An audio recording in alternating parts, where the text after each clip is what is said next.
আসসালামু আলাইকুম। আবারও চলে আসলাম একটা ভিডিও নিয়ে। তো আজকে শেয়ার করতেছি তেহারি রান্না, মানে প্রেশার কুকারের তেহারি রান্না শেয়ার করতেছি আপনাদের সঙ্গে। তো প্রথমে পোলার চাল ভেজাই নিচ্ছি, এদিকে গরুর মাংস ধুয়ে কেটে নিচ্ছি, ছোটো ছোটো করে কেটে নেব, কারণ তেহারি রান্না করবো। দেখতে পাচ্ছেন ছোটো ছোটো করে কেটে নিচ্ছি। এদিকে পোলার চাল ধোয়া হয়ে গেছে। তো এদিকে মরিচ, তারপর পেঁয়াজ কেটে দিচ্ছে। তো ওদিকে সব ধুয়ে টেয়ে দিছে। এদিকে প্রেশার কুকারে তেল, তেজপাতা, গরম মশলা, এলাচ এগুলো ফোড়ন দিয়ে নিছি। পেঁয়াজ একটু বেরেস্তার মতো ভেজে নিছি। গরুর মাংস দিয়ে একটু ভাজা ভাজা করে নেব। এদিকে ভালো মতো ভাজা হয়ে গেলে, মানে কষানো হয়ে গেলে, বাটা মশলাগুলো সব দিয়ে দেবো। এদিকে সব মশলা দিয়ে দিছি। তোমার মেয়েটাও একটু এসে রান্না বান্না করতেছিল, যাই হোক। এদিকে মশলা দেওয়া হয়ে গেছে।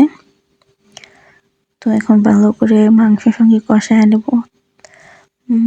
তেহারি মশলা দিচ্ছি, তেহারি রান্না করব। এদিকে তেহারি মশলা দিয়ে আবার ভালো করে কষায় নেব। কষায় এখন প্রেশার দিয়ে নেব। এদিকে আলু করা, তারপরে সব মশলা অন্যদিকে রেখে দিছি। এদিকে প্রেশার দেওয়া হয়ে গেছে, মানে মাংস সিদ্ধ হয়ে গেছে। এদিকে এখন সব মাংস থেকে মশলা আলাদা করে নেব। এখন ওই মশলার মধ্যে তেল ভেজে নেব, মানে তেলের সাথে ভালো করে চাল ভেজে নেব। তো ভাজা হয়ে গেলে তারপর পানি দেব। পানি দিয়ে তারপরে মাংস দিয়ে ভালো করে রান্নাচাড়া করে পেশায় দিবে। দিকে ঘি দিয়ে দিচ্ছি। তো ভাজা হয়ে গেছে চারিদিকে। তখন পানি দিয়ে ভালোভাবে বলো করা পর্যন্ত অপেক্ষা করব। তো ভালোভাবে বলো করে গেছে। এখন সব কিছু দিয়ে এখন মাংসটাও দিয়ে দেবো।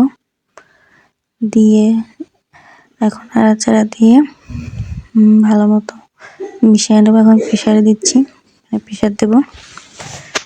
হয়ে গেছে। এদিকে তেহারি রান্না করা হয়ে গেছে। তো এখন বেড়ে দেখাচ্ছি আপনাদেরকে কেমন হয়েছে রান্না। এদিকে আম্মু সালাদ করে নিচ্ছে, টমেটোর সালাদ। আর এদিকে তেহারি নিয়ে আসছি, বেড়ে আব্বুকে দিচ্ছি খাইতে। আমার মেয়ে আছে এখানে, তো দুজন মিলে দুষ্টুমি করতেছে। যাই হোক, এখন দই দিচ্ছি। সবাই ভালো থাকবেন।